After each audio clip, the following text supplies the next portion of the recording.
Hello, everyone. I am so excited to be with you today.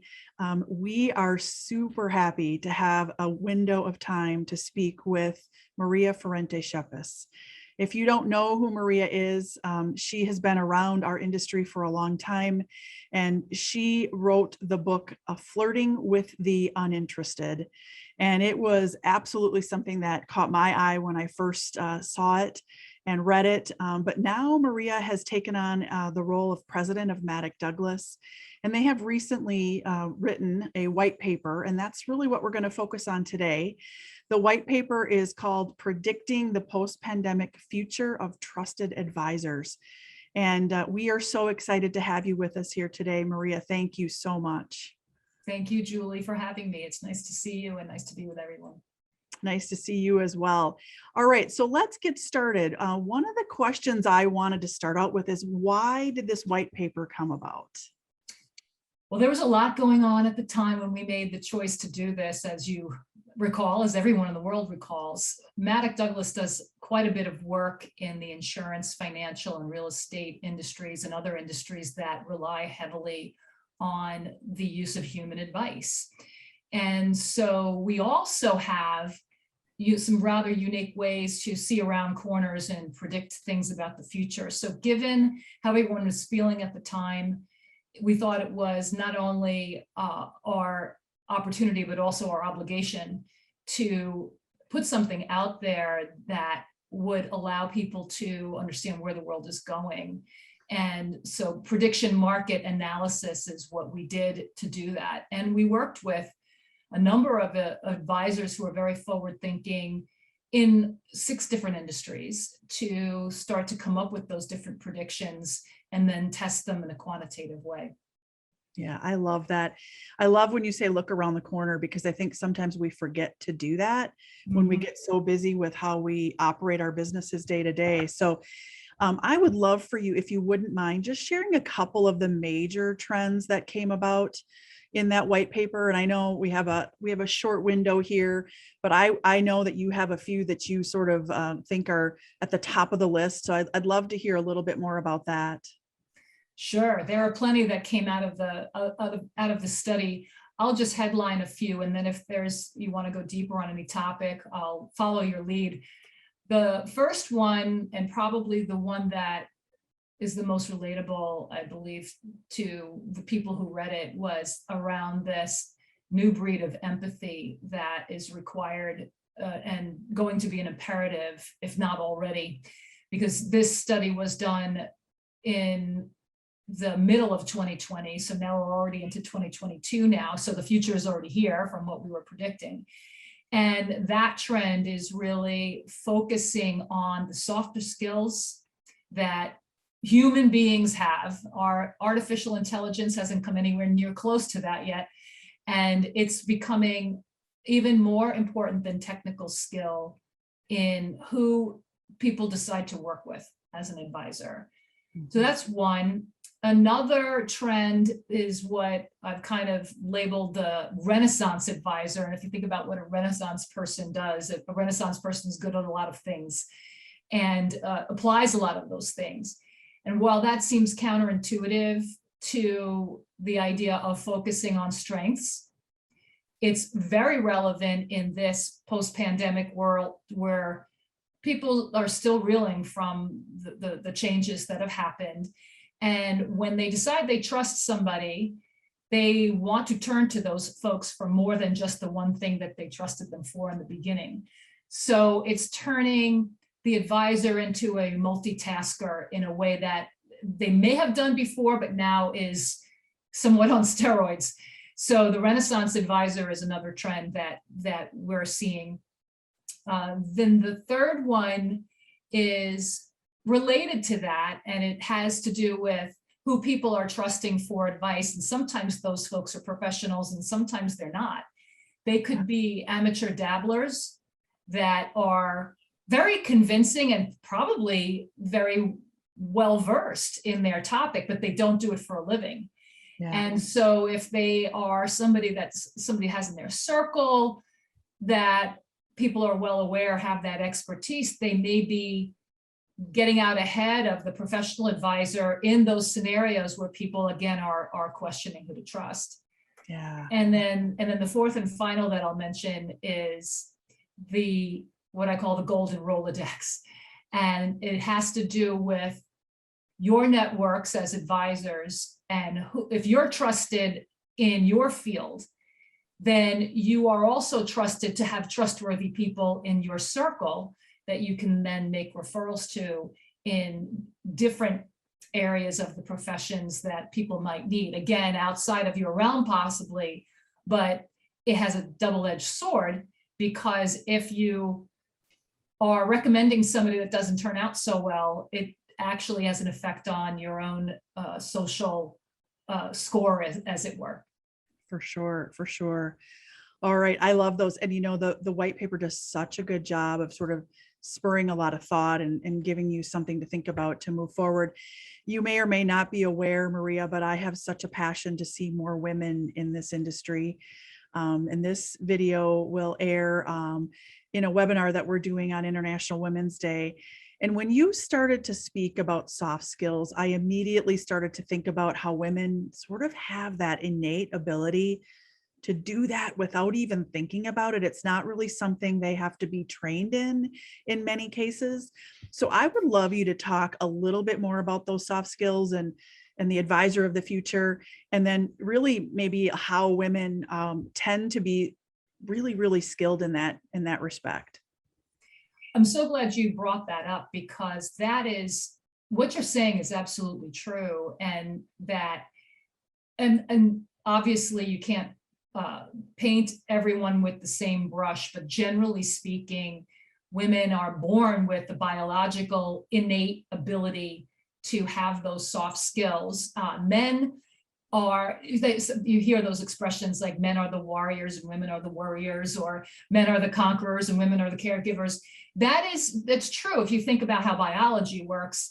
Again, there are plenty of men who are excellent at being caring and caregiving, and many women who can quite frankly be warriors and conquerors as well. But what you said before is that many women don't have to be trained in this subject. That's maybe true, but sometimes we're trained out of it. Yeah. So, right. So as we have, depending on when you may have entered the business world, and if you entered the business world at the time that I did, which was in the early 80s, or even before that, if it was in the 1970s, or even into the late 80s, early 90s, women were oftentimes taught to suppress those skills in favor of the other type.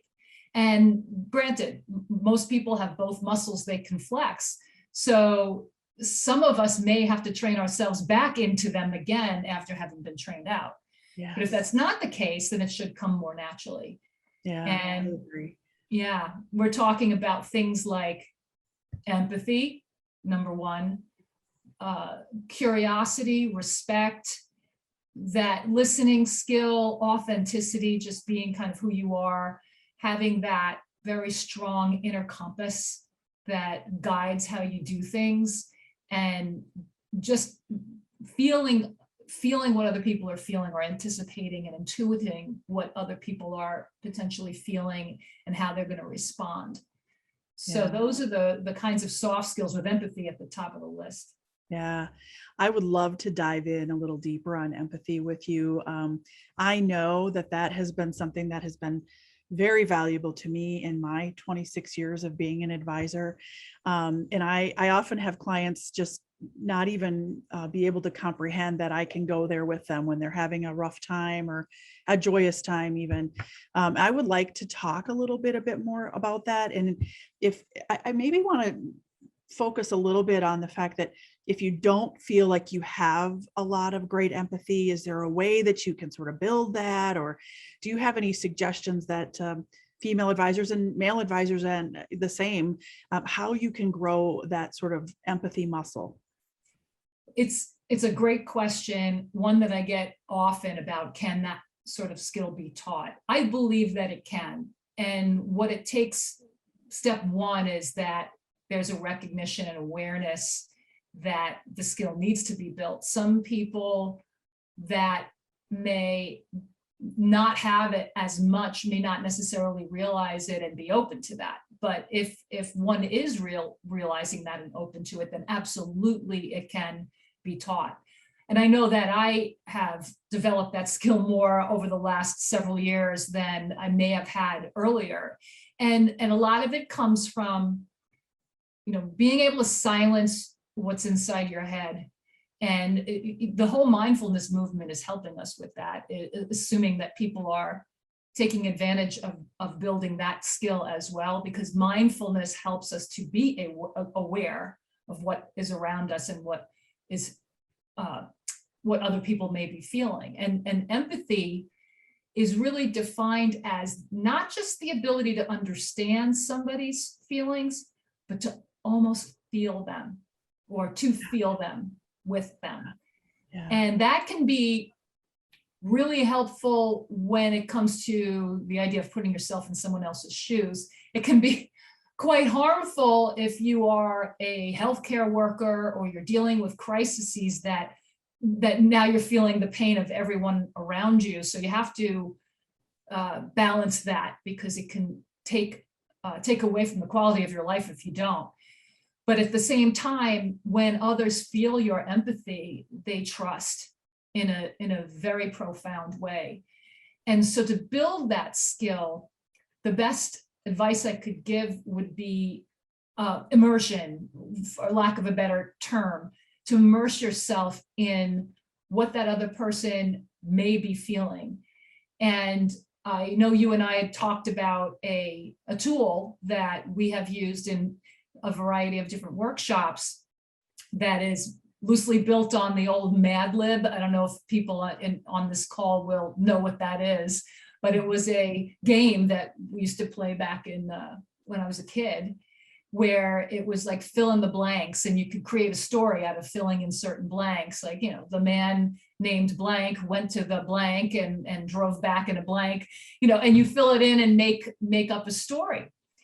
So we have this empathy Mad Lib that allows you to take let's say a real person or a scenario that you can potentially imagine, fill in those blanks, and allow yourself to be immersed in how that person may be feeling. And so if that person has young children and that they probably have to be homeschooled during the pandemic, or they had to be, or they are giving care to a senior citizen or one of their aging parents, that they're dealing with this type of a problem or that type of a problem. And it's the stopping, thinking, putting yourself in that person's shoes, and the deliberate exercise around that allows you to build that empathy. Oh, I love that. I love that. We are going to give that to everyone that's registered for this webinar. And I think that's such a valuable thing. And sometimes it's just a matter of us stopping and just thinking, what are they feeling right now? And like you said, putting yourself in their shoes. I wonder if you are seeing, I know you work at the corporate level a lot in the financial services industry. Are you seeing shifting and changing in the training that's happening around empathy? It's starting to change. Absolutely. Yes. I think that we'll see a lot more of that in the next year. Even the training part of it is what I think will come next. What's happening now is people are just living it. They're dealing and pivoting, especially with employees who are, so in corporate environments, dealing with employees who are having a lot of mental stress. And all the people in the world are having mental stress, not the least of which is, what's happening in the last several days in the world. This is a lot. It's a lot to deal with. And we don't necessarily have a guidebook, a handbook that's been written about exactly how to deal with these situations. Mm-hmm. So people who are in the roles of coaching or in the roles of supervision or in the roles of advice are going with their instincts and developing these skills in real time. Yeah. Then what I think will happen, to your point, is that more formal training will, once everybody can catch their breath, I think there's going to be a lot more formal training on this. It exists. It's going to grow, though. Yeah, I love that you said living it in real time, because I think with the pandemic, we have all had to figure out how to truly understand what everybody might be going through, because everyone's story is a little bit different. Yeah, Absolutely. I like to say that we are not all in the same boat. We are in the same storm, but we're yeah, not in the same boat. Everyone has a different variation and version of what their experience looks like. And only until you really get curious, ask the right questions, and listen, do you really understand what somebody else is going through. yeah, agreed. Well, it is fascinating stuff. I firstly want to thank you for taking time to do this. I know your schedule is full and busy. I also want to thank Maddox Douglas for doing this kind of study. I think it has been such a helpful piece for us in an industry where sometimes we don't know what is around the corner. So having that little glimpse from you and the people you work with has been super enlightening for me, and I know it will be for anyone who's listening to this interview. I so appreciate your time, and I just wanted to give you a chance to say anything else you want to wrap up with. Well, I think we've covered a great deal. I just want to say thank you for allowing me the opportunity to share this with you and with your listeners. And I hope it's valuable to everyone. I believe you're going to be making some of this material available to the folks that have tuned in. And I just want to say, keep up the wonderful work that you're all doing out there, and keep the strength. We all need it. We're all going to Agreed. need it. Agreed. Thank you so much, Maria. I appreciate you so much. Thank you, Julie. I appreciate you too.